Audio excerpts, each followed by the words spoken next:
Hey everybody, how are you? Happy Wednesday. So glad to be back with you.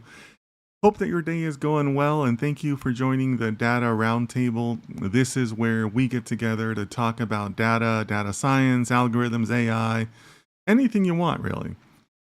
The whole point of a roundtable is that we open it up to anybody who wants to join in, anybody who wants to discuss a particular topic or something that they're stuck on, a question, an article they read. The group as a whole will set the agenda. So I'm glad that you're here. I'm glad that you're spending some time with us. I'm glad that you are investing in your own data education and moving yourself forward. I know I get so many people who want to advance their careers more and more. So thank you for being here. Hope that you're doing well. Hope that your week is going well. My week is going well. I'm looking forward to today. Today's going to be a busy day. I have a couple of calls, couple of at least one new client introduction today. So it's going to be a good day. It's going to be a good way to continue the week. And it's going to be a good day to stay indoors. It is hot out. It is so hot out where I live. I think it's going to be like 105 or 108 today, which is like, what is that? That's like 32 Celsius, 34 Celsius, something like that. So pretty warm out where I live, but it's going to be a good day. It's lots of work ahead. So I hope the same for you. I hope that you're working. I hope that you're advancing, whether it's in your studies or in your work or wherever you may be in your data journey.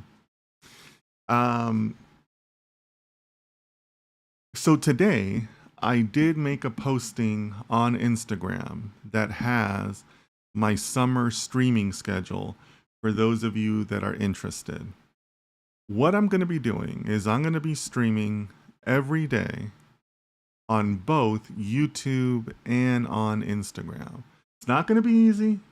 It's going to be a lot of work, but I am committed to streaming every day for, well, let's just say the rest of the summer. I'm calling it my summer streaming schedule.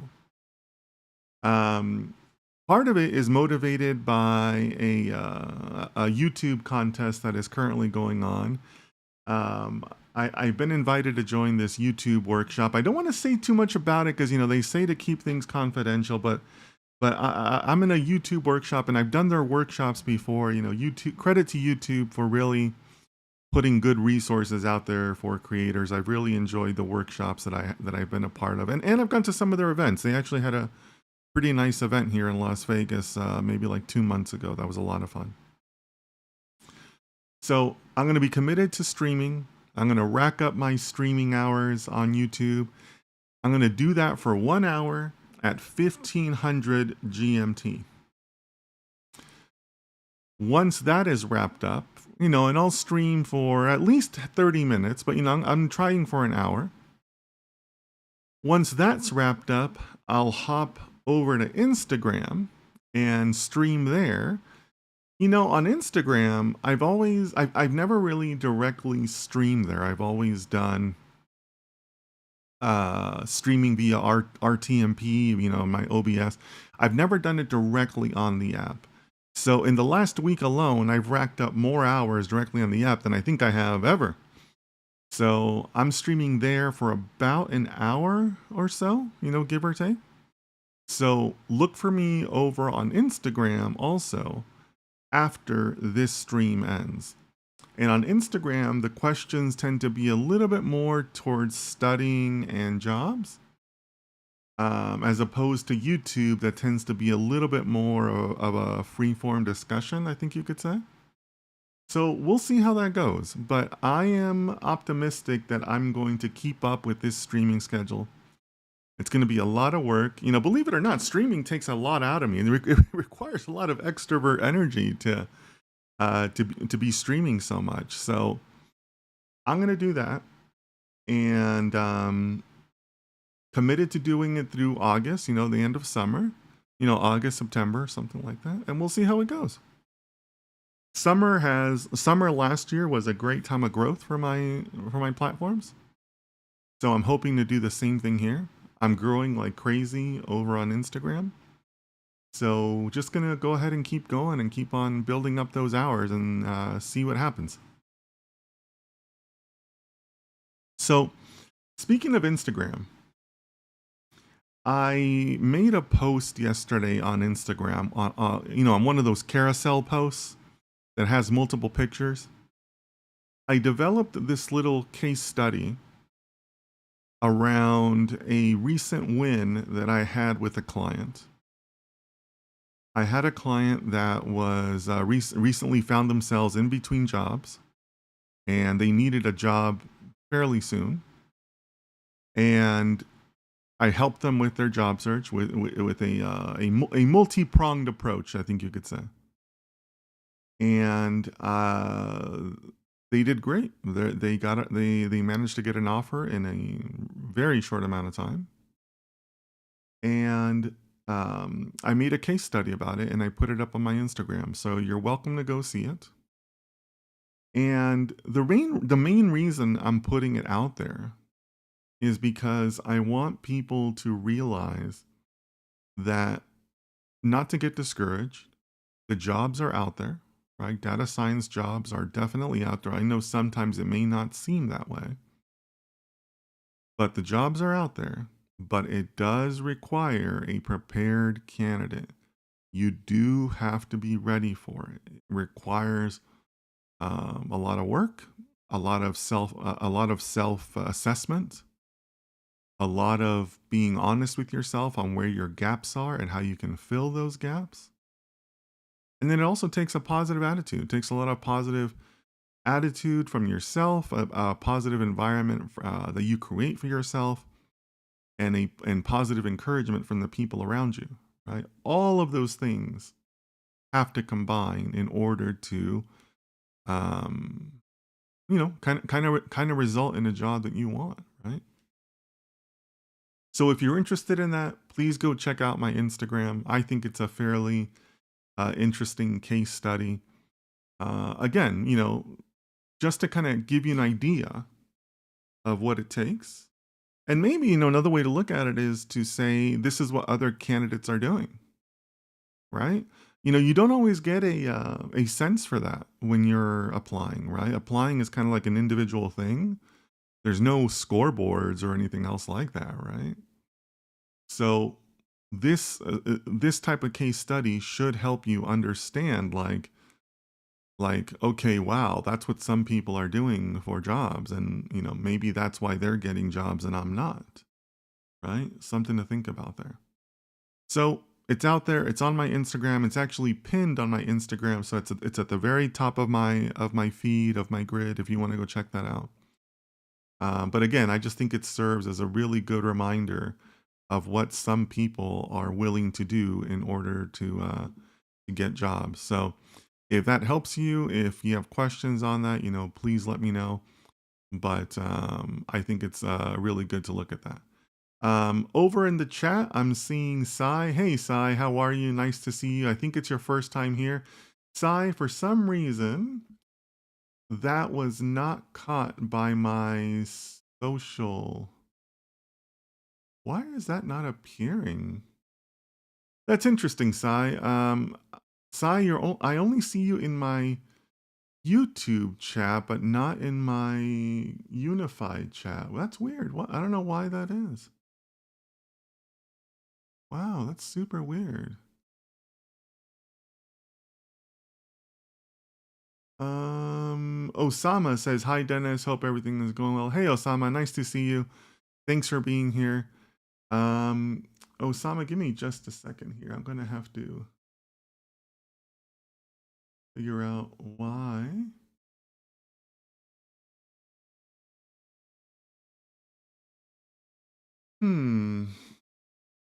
That is weird. I don't know why I'm not able to see your chat, guys. Okay, so I'm gonna have to break out my chat here. Sorry, guys, I was looking in the wrong section for my chat. So, Sai, I apologize that I missed your message earlier, and Osama, thanks for being here. Osama, everything. Hope everything's going well. Yeah, Osama, everything is going very well, except except for my dang computer. Ugh.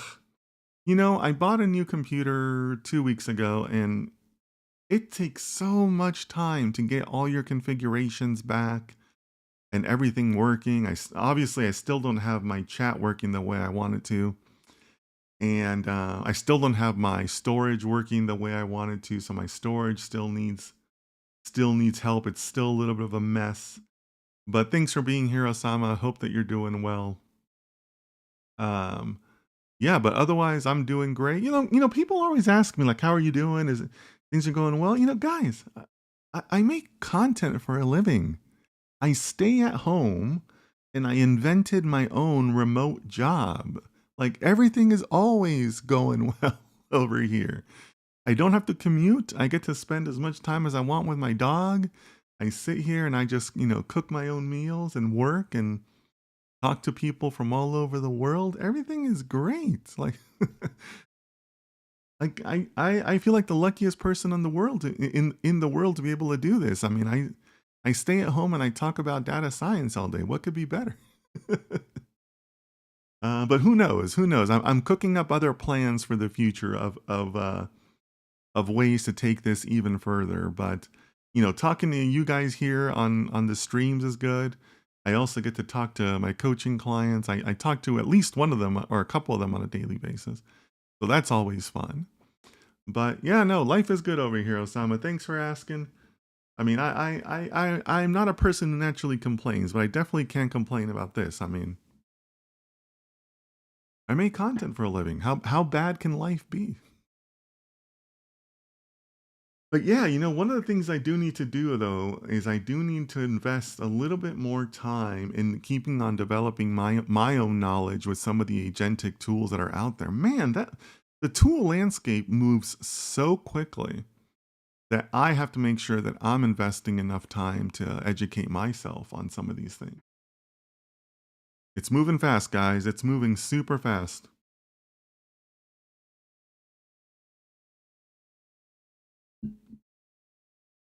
I'm finishing up the rest of my smoothie right now. I'm on this smoothie kick where I've made myself a smoothie every day for the last like 2 weeks or so. I'm doing egg whites, I'm doing my berries, I do some spinach in there, really trying to keep myself going and healthy and all that good stuff. Yassine, how are you, Yassine? Hello, sir. Yassine from Tangier, Morocco. How is it going? It's going very well, Yassine. Everything is always good over here. Yassine, I think you're still just a few days away from finishing up your school year, so hope that everything is good for you. Hope everything comes out well as far as any final exams or presentations that you have to do.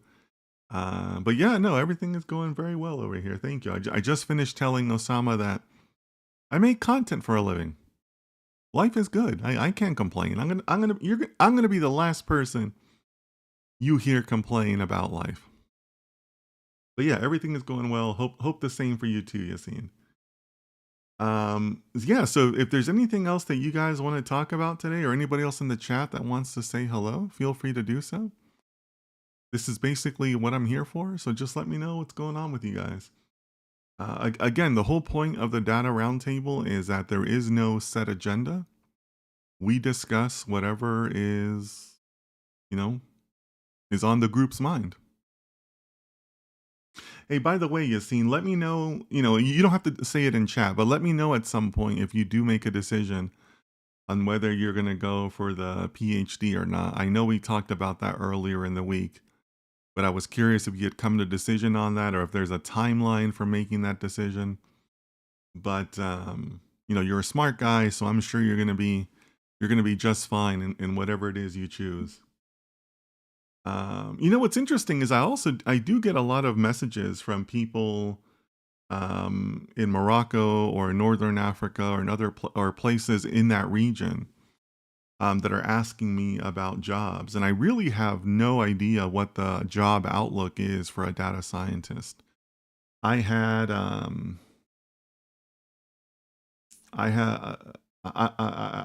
don't want to give away any information, but I had one student contact me They are from a large university in Morocco, and they wanted guidance on which specialty they should pick in their analytics master vis-a-vis the jobs that could be available, right? And I wish I was better informed on that. So if you guys in the chat have any opinions on that, let me know. Casual Economist says, Salute Dennis. I'm pretty sure I mispronounced the salute part, but that's from watching what's the show? Shorzy. Shorzy says salute, so I'm pretty if Shorzy says it like that, I'm pretty sure it's mispronounced, right? So salute to you too, Casual Economist. Hope you're doing well. Casual Economist, yesterday you didn't quite tell us what type of new job you ended up getting. I know you mentioned there was a job change. Congratulations. That's always good. If you're comfortable telling us the industry or your title or what you do or whatever, let me know. You left us curious, but whatever you guys want to share today, or maybe you don't want to share, that's cool too.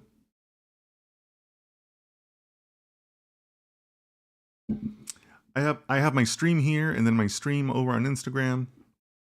And then I have 2 phone calls after this, 2 video phone calls. So I got my best t-shirt on for the phone calls. But otherwise, it's going to be a good busy day over here with a mix of improving my streaming, improving my content, new client introduction today. So always fun to do all of that. A lot of people don't realize, but when you sign up for a consultation from me, it takes me a while to get ready. I put in at least 2 hours of work before we even talk, because I do a lot of research on my clients. I try to kind of see where they're at and try to develop a plan for them as much as I can ahead of time, while still leaving time for us to talk and different assumptions that I can make or change in my assessments and things like that. And then I get my frameworks ready that I put people through. So it takes a lot of work to get ready for a client call, but that's what makes me excited about them. So I have one of those later today. So it should be fun, should be exciting, and see where that ends up for the day.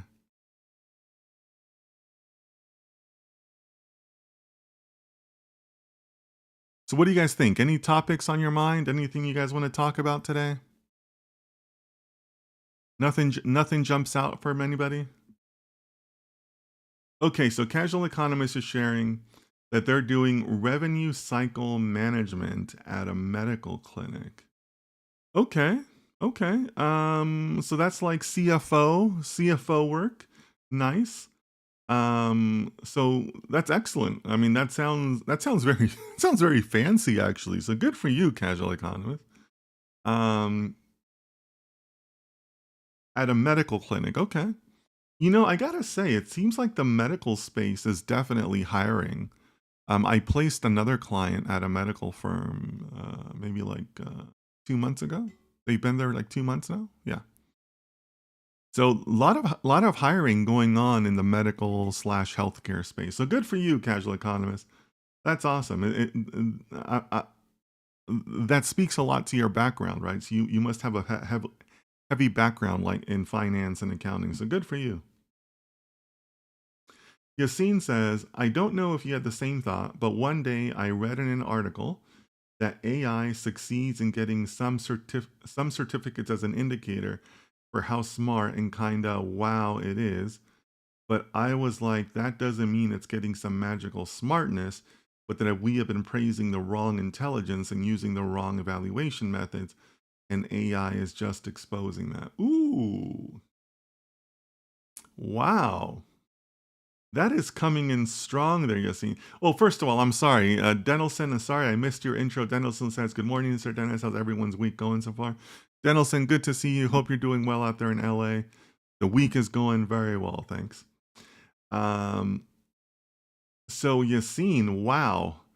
Okay, so I read an article that AI succeeds in getting some certificates as an indicator for how smart and kind of wow it is, but I was like, that doesn't mean AI is getting some magical smartness, but that we've been praising the wrong intelligence and using the wrong evaluation methods.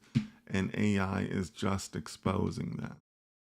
Wow, that's very interesting. Um,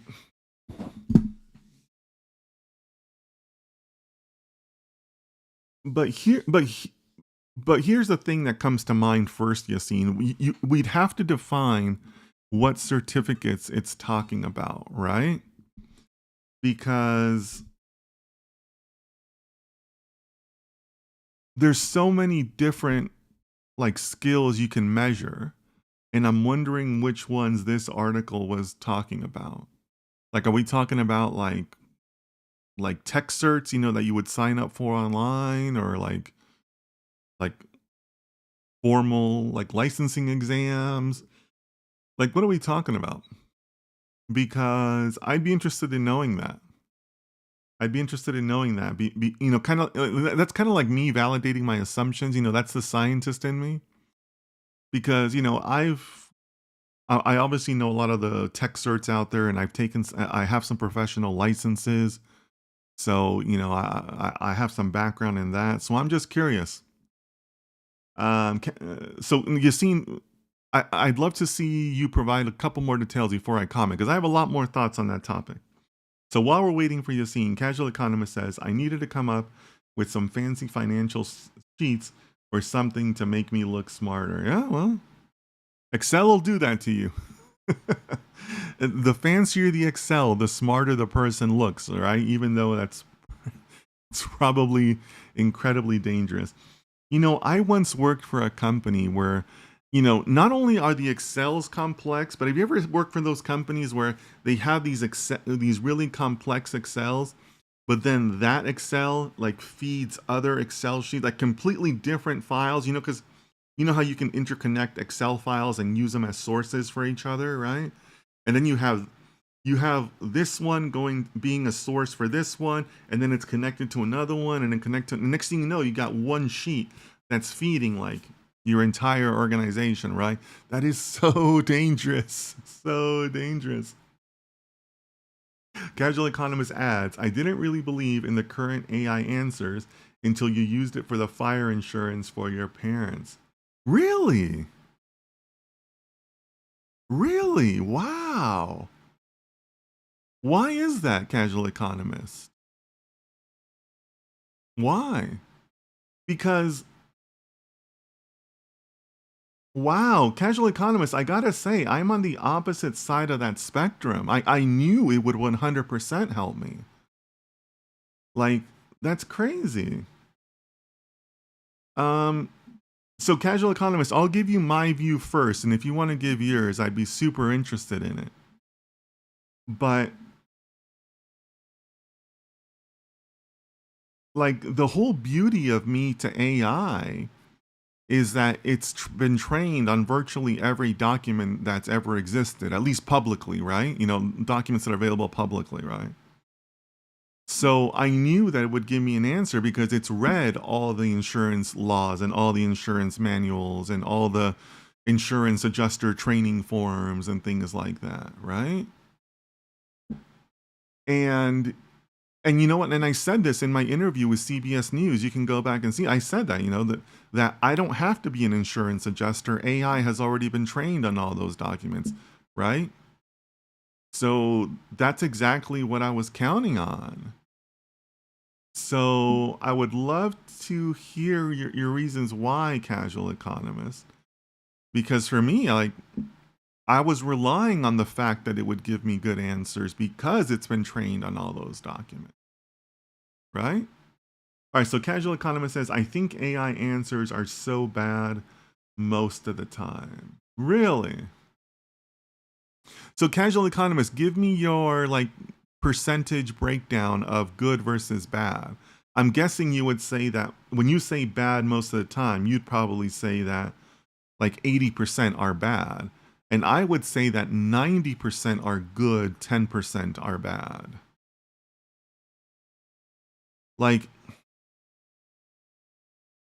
Yeah, Casual Economist, I'm just on the opposite end of that spectrum. Because, I'll give you a similar example to my parents and all that. I'm thinking of building a deck, and I want a deck that's like 10 feet by like 20 feet. And I'm smart enough to know that there's construction laws around like how long you can have a deck, and then the thickness of a beam you have to use, right? Like the longer the deck, the thicker the beam you have to use underneath because of the weight, right? Like the longer the span, the thicker the board needs to be for the weight and all that, right? Makes sense. So I don't know that. I don't have to know the construction recommendations or laws around that, but AI has already been trained on that. So going to AI and asking those types of questions to me is like very, very low probability that it's going to give me a bad answer, right? So let me know what your breakdown would be, casual economist. And did you have a bad experience? Who hurt you? Who hurt you, casual economist? Give me their names. I'm on the opposite side of that spectrum, my friend. Yassine says, honestly, I lost the article. It was a quick read from Google News. All I can remember is they mentioned different types of certificates and also degrees, such as bachelor's and master's. They put the AI agent through sets of tests that will grant you the certificate and degree, and they passed, as they said. Okay. Well, so Yassine and casual economists were having a very similar conversation, right? Because you're describing AI that's been trained on every textbook that's out there, right? So if it's read every textbook on every, bachelor's topic, let's say, then yes, it's probably going to do pretty well.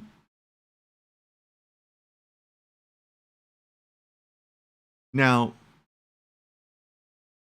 Yassine, your previous comment would still remain valid, right? That tests are asking the wrong questions, right? Or they're not creative enough to push the boundaries of what's there, right? So, yeah, I mean, you could make that argument that we have been measuring the wrong things because we've been asking the wrong questions. We've been asking questions that can just be regurgitated, right? Hey, over on Kick, we have Albie. Albie, welcome. I think it's your first time, so thanks for joining. I'm glad to have you here. So, yeah, I mean, I could see that argument that that creators of tests haven't been creative enough to make them challenging, to make them practical tests versus theoretical tests, right? So yeah, I can see that argument. Sure. Now, having said that, I the example that was coming to mind when you wrote that though, Yassine, was I have a couple of financial licenses, that let you like advise people on stocks and commodities here in the U.S., right? And there's tests for that. There's these federally mandated tests that you take for that. And then there's also companies out there that sell you like test training materials. So when I did this, I went out and I found the best company, the most highly recommended company, and I got their materials. And the test itself is supposed to be very secretive, right? Like you're not supposed to know the test ahead of time. And I don't know how these people did it. I don't know how this training company does it. I'm still kind of like confused by it and mind boggled by it. But their practice exams had the exact same questions that were on the federal exam. Like that's how they were popular, because they literally somehow had the exact same question. And I mean like exact, like even like it's a multiple choice test. They even know what the other multiple choices, like the wrong answers, are going to be on the exam. So that's something where you are being trained to pass an exam, not necessarily trained to be smart, right? Like I passed some of the exams just by taking the practice tests. Like I think for one of the licenses, I took the practice test like 50 times or something like that, right? So is it bad if AI does that also, if that's how the humans are doing it? That's ultimately what I'm asking, right? Like, is it bad if that's how the humans are doing it too? Like, if I have a license, but an AI has a license, does it matter how they got there? What do you guys think about that? Because not all tests are good tests, right? There's plenty of terrible tests out there. Also, if you subscribe to my email newsletter, I had something about this last week about certifications, right? Certifications really just make money for two people. That's the vendor who's putting out the test and consulting companies. That's who certifications are intended to benefit, right? So if AI passes those tests, is that bad? Maybe, maybe not, right? Casual Economist says, I try to use it for various health business questions and I never get the answer I need. Okay, but give me a breakdown, Casual Economist. Look, Casual Economist, I'm pushing you just a little bit because remember, as scientists, we want to avoid superlatives, right? Like, so when you say I never, I always, right? We kind of want to avoid that, right? So I'm pushing you a little bit. Give me a breakdown. What's your estimate? You know, a good data scientist is also usually a pretty good estimator, right? So what's your estimate on that? Like, because for me, I say it's like 90 10, maybe even 95 5. I am satisfied with the answers I get out of AI about 95% of the time. Now, I'm talking about text AI. Image AI is still has a ways to go. Image AI, I agree with you. Image AI, I'm probably like 30 70. Like 30% of the time I'm happy, 70% of the time it gives me garbage, right? But like text LLM, I don't know. I'm pretty happy. What do you guys think? There's other people in the chat. Where are you in your good answers versus bad answer ratio from text AI? I'm gonna put myself down for like 95 5. What do you guys think? Denelson says, were the AI trained on the information the course designed or everything? Now, see, Denelson, you're bringing up a good point there. Because coming back to the example I gave about this, like the financial certificates, right? If I got there because I found a company that has the exact same questions and I memorized the questions and I passed. But AI got there by reading all the laws, reading all the books, reading all the articles, and generating the answers on its own. Who's better off? Now, obviously, the AI could also have been trained on the same course materials, but I bought those. Those wouldn't be publicly available, right? I'm working essentially with private information. You know, that in theory shouldn't be available to AI on in a practical basis. It probably is because, OpenAI is shady that way, right? But maybe AI would be better off because they are able to generate an answer in real time, whereas me, I'm just regurgitating what I remember from this practice exam that also happens to be exactly the exam on my screen, right? Like, who's better off? You could argue that AI is doing a superior job there, right? So, Denelson, I think you're bringing up a good point there for all of us to consider.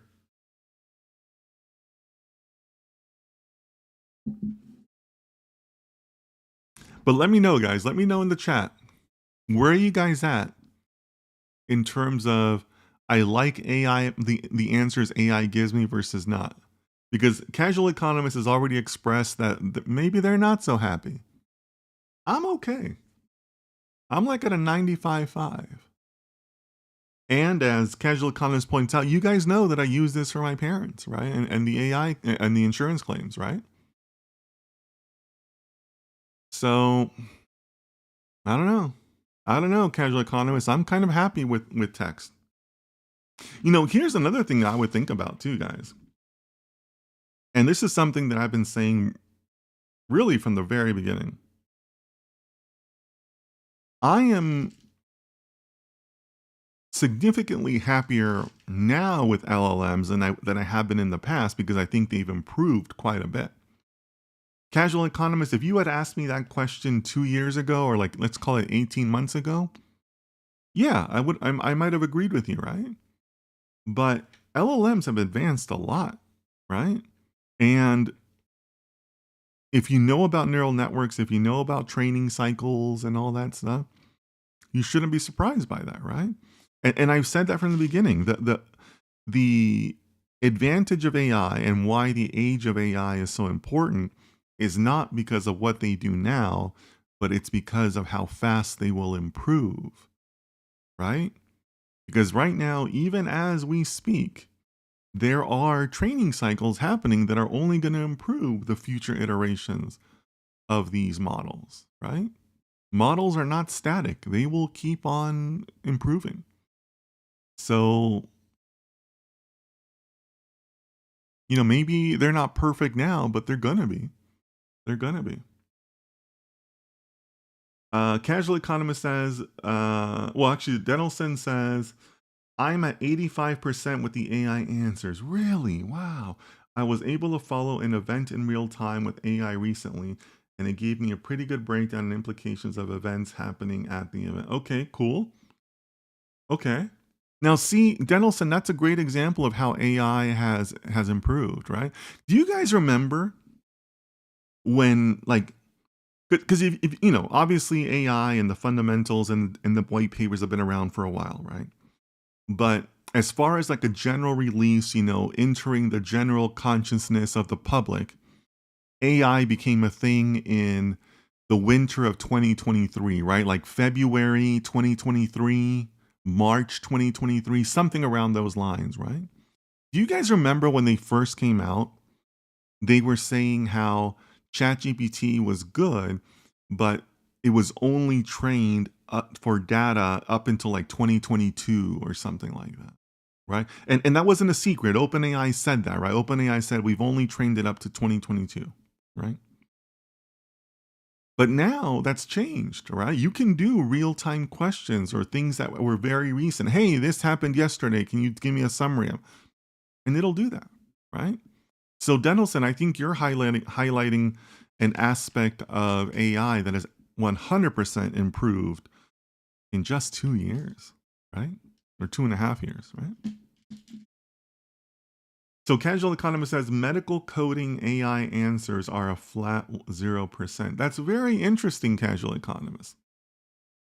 Why do you think that is? Why do you think that is? Because see, I would argue, or my first thought goes to that's related to the fact that a lot of medical coding manuals and instructionals are private data, right? That's usually hidden behind corporate policies and firewalls. So that would be harder for AI to access. But if that was open source information or more freely available, I bet AI would do well on it. So in other words, what I'm proposing to you is that it's not a fault of AI smartness per se. It's an availability of documents. Right? There's a difference there. So what do you think? Because I think I think it's much more related to availability of documents than anything else. But let me know, Casual Economist. Obviously, I'll defer to you. You're much more versed in the medical field than I am. But that's what my gut's telling me, right?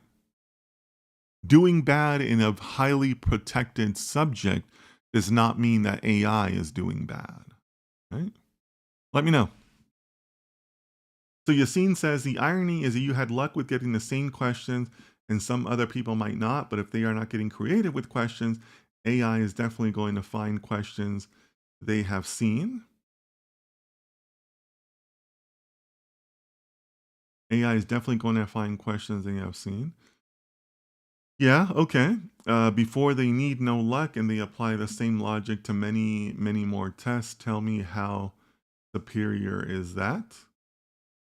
Yassine finally adds, yes, I remember only for 2020 as I can remember. Yeah, Yassine, I think you're right that they said it was only 2020 or 2022, something in that, right?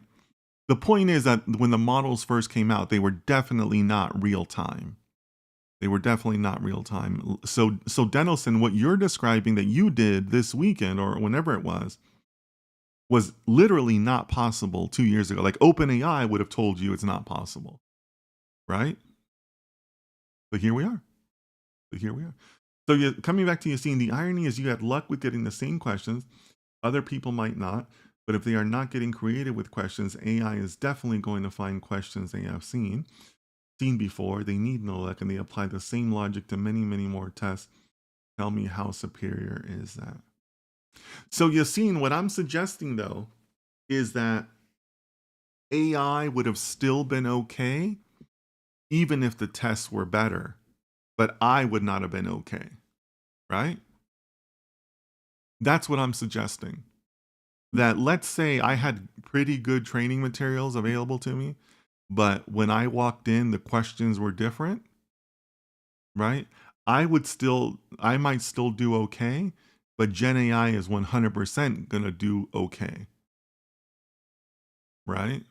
Because they're able to generate better answers because their answers, their training, their knowledge comes from financial documents, whereas I just relied on one company's training materials, right? Excuse me, sorry. So that's what I'm suggesting.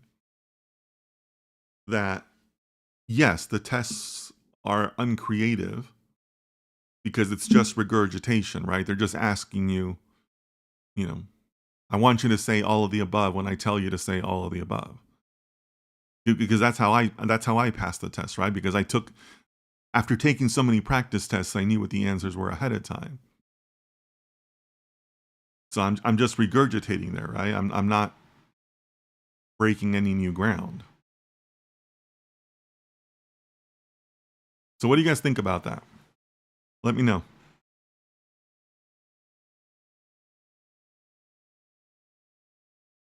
But yeah, but casual economist, I'd love to get your thoughts on that.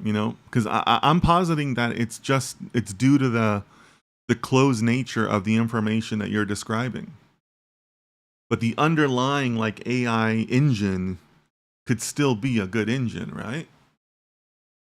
But let me know. I'm open to being wrong. You guys know a lot more about medical coding than I do. I'm not trying to put myself out here as a medical coding expert. I'm just saying, guys. I'm just opening conversation. But good questions today, guys. Really thought-provoking questions. I'm really glad that we're able to talk about these types of things in the sense of like we should have some healthy doubts around AI, right? Like we shouldn't be like bowing down to our AI masters, right? It's good for us to have these types of questions and like challenges, I guess you could say, that we would want to challenge AI, right?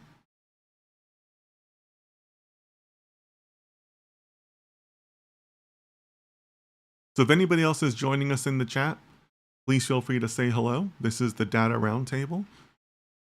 We're just talking. We're just talking, just sharing conversation, seeing what topics are on people's mind. It's just a good way for us to chat, hang out, see what's on people's minds, right?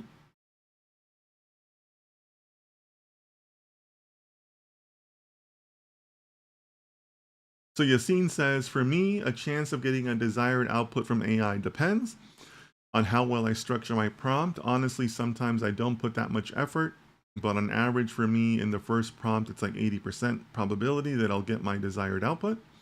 And after receiving the results and giving feedback, it's like 93% chance to get a satisfying answer. If I don't do it by the second feedback, it usually doesn't end well. Okay. Okay. Yeah, you know what, Yassine? And I did mean to highlight this in your previous comment, I forgot. But what you're really talking about there is that prompting is a skill. Prompting is 100% a skill, right? So, yeah, the quality of your prompts help or make a difference, I should say. And I think you're describing a normal pattern. I know I use this pattern where you can say, hey, this is what I want. AI gives you an answer, and you can say, not quite. Can you adjust this, this, and this? And yeah, usually on that second shot, you're going to get it, right?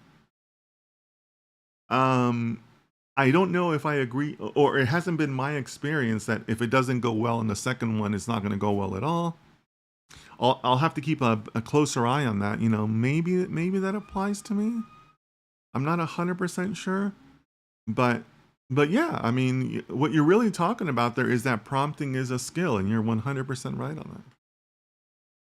Okay, so Casual Economist says, you are right about the paywall to medical coding. I do believe some of the old books are free now. Okay, okay. Um, yeah, so I'm not smart enough to know what if the old books still apply. Like I imagine that the medical codes tend to not change, right? You don't want to change codes. They probably remain standard over time. But I guess what I'm saying is, do you think that the answers you're getting now are because it was trained on the older code books or just not trained at all? Because you said 0%. So I'm wondering if you're getting just like no answers. Um, and is that just a matter of time though, right? Because maybe the OpenAI data acquisition specialists haven't just gotten around to medical coding, right? Because there's a lot of books, there's a lot of texts out there in the world, right? I mean, wasn't there an article recently? I think it was Anthropic. Like, there was some article about how many old used books Anthropic has bought in the past year. Like, it was like 1 million used books or something like that, right? Because they're basically sitting there and scanning the pages, right? Like, it was some ridiculously high number like that. I want to say it was like 1 million or like 900,000 or something like that, right? You know, maybe one of you guys in the chat can tell me, but there was an article about that. You know, the LLMs that, you know, that's what they have to do, right? They have to go out and buy like not even truckloads, but like boatloads full of books, right? I mean, 1 million books is probably more than a couple trucks, right? So maybe it's just a matter of time, Casual Economists. They haven't gotten to that part of the of the um of the book ecosphere, right? So yeah, I mean, I think it could be that, right? Where it's just like, hey, it's going to get better as the availability gets better and as the LLMs introduce that data into their cycles, right? And you know, another thing here that we're really talking about too, like I said, guys, is when I'm referring to information AI has been trained on, that's only public data. Do you know how many like policies and documents and books exist behind corporate firewalls? Like even in one corporation, you have like hundreds and thousands of documents, right? And that's a single company. So, I mean, there's so much more information that LLMs are not trained on. And then what that really leads to, guys, is where are we going with all of this?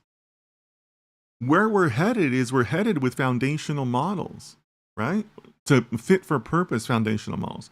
So Casual Economists, if we were to have a startup idea, that could be your startup idea. Why not do a built for purpose foundational model for medical coding, or I think you called it medical technology questions, right? You could do that if you have access to those documents, right? Like maybe that's the real discussion here, that you have successfully identified a gap in the AI market. So build a ground up foundational model just for medical coders. Like why could that not be a viable startup idea? That feels like it could be a viable startup idea. Right? What do you guys think about that? I think we might have a startup idea on our hands here if you wanted to, casual economists. You know, maybe that's part of it, right? That you can just beat OpenAI to whatever they haven't scanned yet. Sounds viable to me, right? What do you guys think? Give me some of your final notes here, because I'm going to wrap up and hop over to good old Instagram here in a little bit. But that feels viable. Maybe that's the gap that you're experiencing, casual economists. That it's just not readily available to AI.